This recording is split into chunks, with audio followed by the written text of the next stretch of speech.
इस प्रॉब्लम में हमें दो सिलेंडर दिए हुए हैं जो कि इंक्लाइंड प्लेन पे इस तरीके से रखे हुए हैं।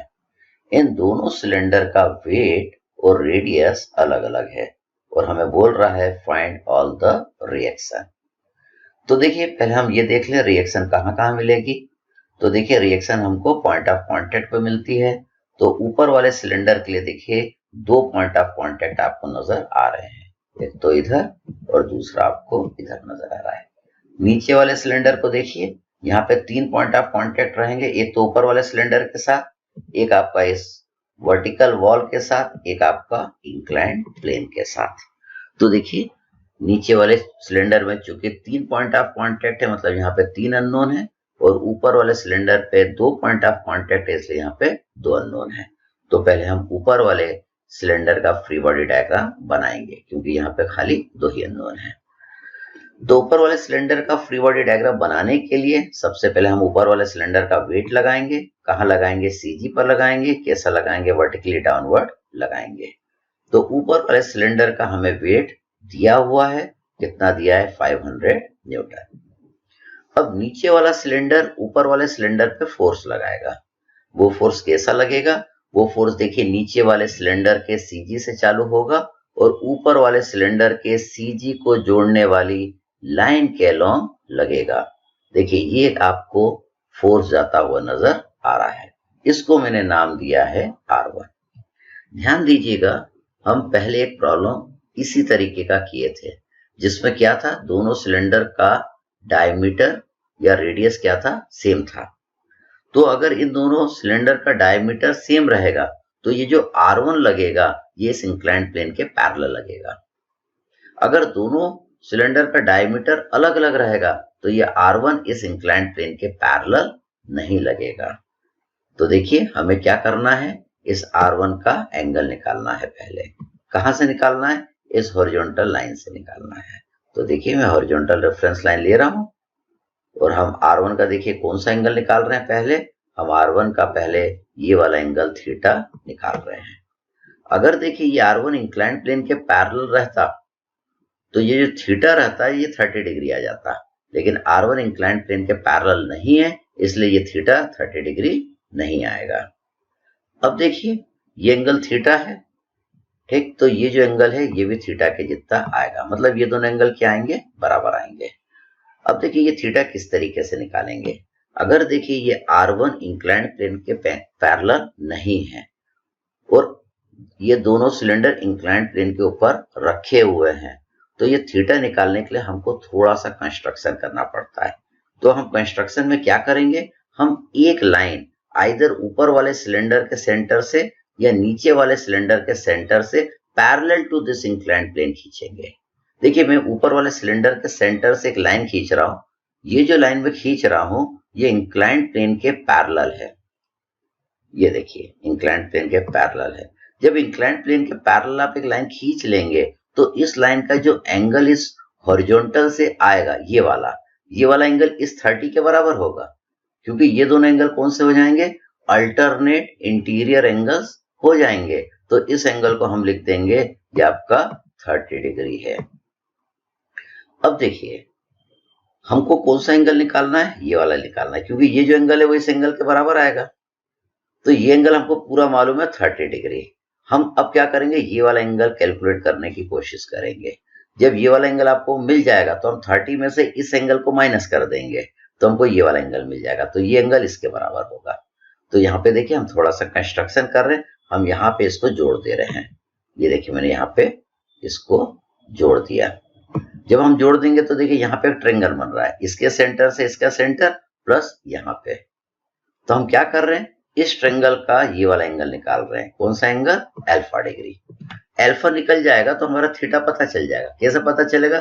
30 टोटल कितना ये एंगल है? 30 डिग्री। 30 डिग्री में से मैं अल्फा को माइनस कर दूंगा तो ये वाला एंगल मिल जाएगा। ये वाला एंगल इसके बराबर होगा। तो देखिए ये अल्फा हम कैसे निकालते हैं, हमको देखिए ये मालूम है यहाँ पे ये 90 डिग्री है। हमको इस ट्रायंगल की हाइट मालूम है। हाइट कैसे मालूम है? इसका रेडियस है 0.2 और इसका रेडियस है 0.1 और ये जो लाइन मैंने खींची है ये इस इंक्लाइंड प्लेन के पैरेलल है। तो देखिए ये यहां से लेके यहां तक का डिस्टेंस कितना होगा 0.2, इसके रेडियस के जितना होगा। और यहां से लेके यहां तक का जो डिस्टेंस होगा ये 0.1 होगा, इसके रेडियस के जितना होगा। ये कितना है 0.1, और ये जो मैंने लाइन खींची है वो इंक्लाइंड प्लेन के पैरेलल खींची है, मतलब ये भी 0.1 होगा। तो आप क्या करेंगे 0.2 में से इस 0.1 को माइनस कर देंगे, तो ये जो डिस्टेंस आ जाएगा ये 0.1 मीटर आ जाएगा। अब देखिए इसके सेंटर से इसके सेंटर का डिस्टेंस हम मेजर कर सकते हैं। कैसे निकालेंगे? इसका रेडियस प्लस इसका रेडियस। इसका रेडियस है 0.2 और इसका रेडियस है 0.1, तो 0.2 प्लस 0.1 कर देंगे तो ये डिस्टेंस आ जाएगा 0.3। अब अल्फा निकल आएगा। अल्फा कैसे निकलेगा? हम साइन अल्फा लगा देंगे परपेंडिकुलर अपॉन हाइपोटेन्यूज। तो देखिए मैंने लिखा, हमने लिखा sine alpha is equal to perpendicular upon hypotenuse. तो इससे अल्फा आ गया। अल्फा कितना आया? 19.47 आ रहा है ये वाला। अब 30 में से मैं 19.47 माइनस कर दूंगा तो ये वाला एंगल पता चल जाएगा जो कि इस थीटा के बराबर है। तो देखिए मैंने माइनस किया, theta is equal to 30 minus alpha. तो theta is equal to 30 minus alpha करेंगे तो 10.53 डिग्री आ जाएगा। तो ये थीटा आ गया। ये थीटा देखिए कितना आ गया अपना, ये आ गया अपना 10.53 डिग्री। तो देखिए नीचे वाला जो सिलेंडर है, ऊपर वाले सिलेंडर पे जो R1 रिएक्शन लगा रहा है उसका एंगल कितना आ गया 10.53 डिग्री। अब एक फोर्स इसके परपेंडिकुलर लगेगा, ये मैंने लगा दिया इसके परपेंडिकुलर। ये भी देखिए इसके CG से पास होके जाएगा, ये जा रहा है और इसको मैंने नाम दिया है R2। हमें R2 का भी ये वाला एंगल निकालना है। ये कितना आएगा? इसको निकालने के लिए मैं क्या करूंगा, इसको पीछे बढ़ा लूंगा। जब आप इसको पीछे बढ़ा लेंगे और इसको यहां पे मिला लेंगे तो ये जो एंगल आएगा ये ऊपर वाले एंगल के बराबर आएगा। क्यों? क्योंकि ये दोनों एंगल करस्पॉन्डिंग एंगल है। तो ये एंगल कितना आएगा? 60 डिग्री आएगा। क्यों? क्योंकि ये 30 है, ये 90 है, तो ये 60 होगा, तभी इन तीनों का सम 180 होगा। ये 60 है तो इस एंगल को मैंने 60 डिग्री लिख दिया। अब देखिए इस वाले सिलेंडर पे 3 फोर्स लग रहे हैं, तीनों मिलके इसको इक्विलिब्रियम में रखे हैं, मतलब इन तीनों के हॉरिजॉन्टल और वर्टिकल कंपोनेंट का अलजेब्रिक सम 0 आएगा। तो देखिए यहाँ पे मैं इसको अलग से बना लेता हूँ। ये अपना R1 हो गया, ये R2 हो गया, ये अपना वेट हो गया, और ये हमने देखिए यहाँ पे एक अपनी रेफरेंस लाइन ले ली जो यहाँ पे हमने ली थी। इस रेफरेंस लाइन से हमको देखिए दोनों फोर्सेस का एंगल मालूम है। ये वाला एंगल अपना 10.53 और ये जो एंगल है अपना ये है 60 डिग्री। अब देखिए इनका हॉरिजॉन्टल और वर्टिकल कंपोनेंट का अलजेब्रिक सम 0 करना है, तो हम क्या करें, पहले इसके कंपोनेंट बना लें। तो देखिए R1 के 2 कंपोनेंट हमने बनाए। R1 का एक कंपोनेंट इस साइड लगेगा, इसको हम लिखेंगे R1 cos 10.53। अब R1 का देखिए मैं दूसरा कंपोनेंट बना रहा हूं perpendicular to the given component, इसको हम लिख देंगे R1 sin 10.53। अब R1 को हम हटा देंगे। इसी तरह R2 के देखिए हम 2 कंपोनेंट बना दें, तो R2 का जो एक कंपोनेंट बनेगा ये इस डायरेक्शन में लगेगा, इसको हम लिखेंगे R2 cos 60। R2 का देखिए हमने दूसरा कंपोनेंट बनाया perpendicular to the given component, ये हमारा होगा R2 sin 60। अब हम R2 को हटा देंगे। अब देखिए हम इनके हॉरिजॉन्टल कंपोनेंट का अलजेब्रिक सम कर सकते हैं। तो हॉरिजॉन्टल कंपोनेंट कौन सा है? R1 cos 10.53 और R2 cos 60। तो इनका अलजेब्रिक सम करने के लिए एक को प्लस ले लिया, दूसरे को माइनस। हमने लिखा R1 cos 10.53 minus R2 cos 60 is equal to 0। अब इनके मैं वर्टिकल कंपोनेंट का अलजेब्रिक सम करूंगा, तो वर्टिकल फोर्सेस को देखूंगा। वर्टिकल फोर्सेस कौन से? R1 sin 10.53 और R2 sin 60, और नीचे के डायरेक्शन में वर्टिकल कौन सा है? 500।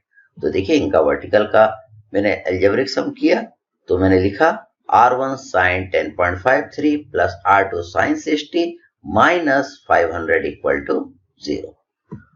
तो देखिए इन दोनों इक्वेशन को हम सॉल्व कर लेंगे तो हमारे R1 की वैल्यू आ जाएगी जो कि आपको मिलेगी 265.16 न्यूटन, और R2 की वैल्यू मिल जाएगी आपको, ये आपको मिलेगी 521.39 न्यूटन। तो ऊपर वाले का हम फ्री बॉडी डायग्राम बना के यहाँ पे रिएक्शन का मैग्नीट्यूड निकाल लिया और यहाँ पे भी रिएक्शन का मैग्नीट्यूड निकाल लिया। अब हमको इन दो जगह भी रिएक्शन का मैग्नीट्यूड निकालना है, कितना रिएक्शन यहाँ पे लगेगा। तो उसके लिए देखिए हम नीचे वाली सिलेंडर का फ्री बॉडी डायग्राम बनाएंगे। तो सबसे पहले नीचे वाले सिलेंडर का देखिए मैंने वेट लगाया, सीजी पे लगाया, वर्टिकली डाउनवर्ड लगाया। इसका वेट आपको दिया हुआ है, कितना दिया हुआ है, 1200 न्यूटन। नीचे वाले सिलेंडर ने ऊपर वाले सिलेंडर पे R1 फोर्स लगाया था, तो ऊपर वाला सिलेंडर भी नीचे वाले सिलेंडर पे R1 फोर्स लगाएगा। तो R1 फोर्स लगाने से पहले देखिए यहाँ पे मैंने एक रेफरेंस लाइन मैंने ले ली है। कैसी रेफरेंस लाइन ले ली है, हॉरिजॉन्टल, ताकि मैं R1 फोर्स का एंगल इस लाइन से निकाल पाऊं। तो देखिए अब ऊपर वाला सिलेंडर नीचे वाले सिलेंडर पे R1 फोर्स लगा रहा है। ये देखिए आपको लगता हुआ नजर आ रहा है। इसको हमने क्या बोला है, R1। इस R1 का मैग्नीट्यूड आप निकाल चुके हैं। ये R1 कितना लिखेंगे, 265.16 न्यूटन। R1 का देखिए हमको एंगल निकालना है, कहां से, ये वाला। हम जानते हैं कि ये वाला एंगल इसके बराबर आता है। क्यों आता है, क्योंकि ये 10.53, तो ये वाला भी 10.53 होगा, क्योंकि ये दोनों करस्पॉन्डिंग एंगल है और ये दोनों वर्टिकली अपोजिट एंगल है। तो इस एंगल को मैंने लिख दिया है 10.53 डिग्री। अब देखिए एक फोर्स इस सरफेस के परपेंडिकुलर लगेगा और ये वाला फोर्स देखिए इस वाले सिलेंडर के सीजी से पास होके जाएगा। तो देखिए मैंने इसको सीजी से पास कर दिया है, इसको मैंने नाम दे दिया है R3। एक फोर्स इस वाले सरफेस के भी परपेंडिकुलर लगेगा, ये लग रहा है, और ये भी देखिए इसके सीजी से पास होके जाएगा। ये देखिए आपको जाता हुआ नजर आ रहा है और इसको मैंने नाम दिया है R4। R4 का हमको एंगल निकालना पड़ेगा, कहां से, इस हॉरिजॉन्टल लाइन से। ये एंगल निकालने के लिए हम क्या करेंगे, इसको पीछे की ओर बढ़ा लेंगे।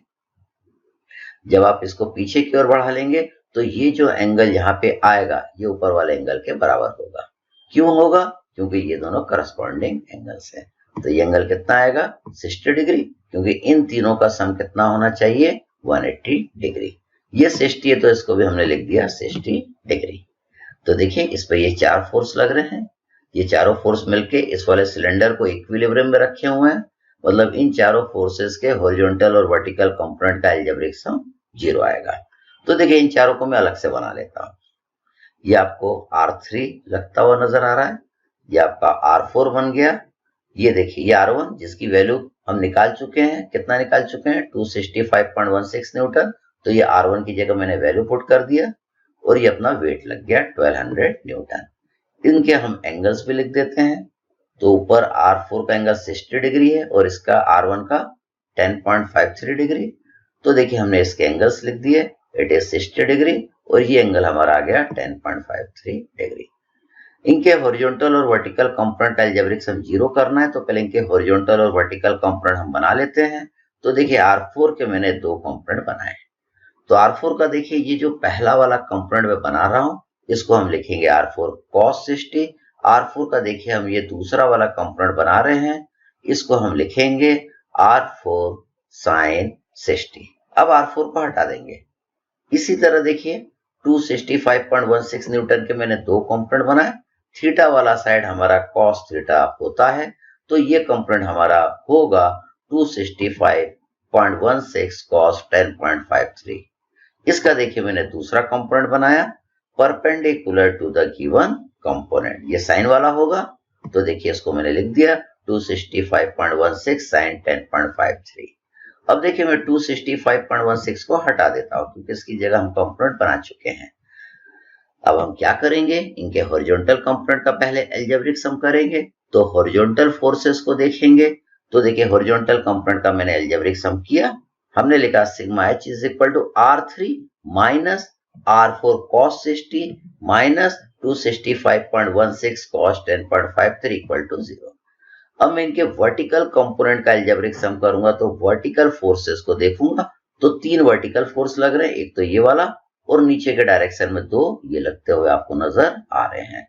तो देखिए मैंने सिग्मा V को 0 करा, sigma V equal to R4 sin 60 minus 265.16 sin 10.53 minus ये हो गया 1200 इक्वल टू 0। अब देखिए इस इक्वेशन से R4 की वैल्यू आ जाएगी। R4 की वैल्यू हम यहाँ पे पुट करेंगे तो R3 की वैल्यू आ जाएगी।